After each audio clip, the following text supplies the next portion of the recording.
নমস্কার, আমি রিমি। আমার চ্যানেল রান্নার আত্মকথাতে আপনাদের স্বাগত জানাই।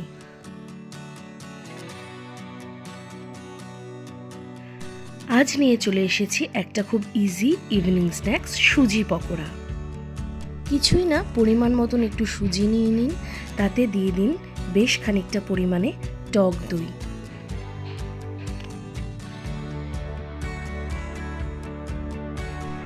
দিয়ে দিতে হবে স্বাদ মতন নুন আর সামান্য একটু চিনি।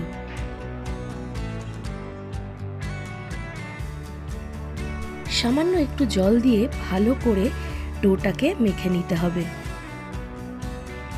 10 মিনিট মতন ঢাকা দিয়ে রাখবো। সাইডে কেটে নিয়েছিলাম দুটো পেঁয়াজ, একটু কাঁচা লঙ্কা আর একটু ধনেপাতা। 10 মিনিট পর ওই পেঁয়াজ, কাঁচা লঙ্কা আর ধনেপাতাটা মিশিয়ে ভালো করে মেখে নেব।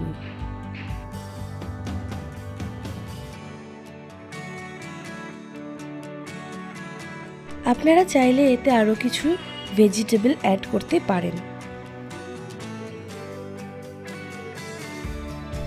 কড়াইয়ে তেল গরম করে নেব।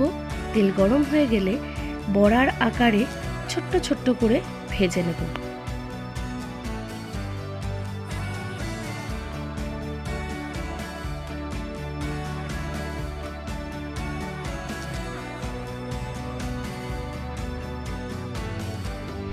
লাল লাল করে ভেজে তুলে নেব আর সসের সাথে সার্ভ করে দেব।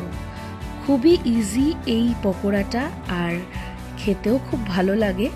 সন্ধেবেলায় বাড়িতে কিছু না থাকলে এটা কখনো বানিয়ে খাবেন। Thank you.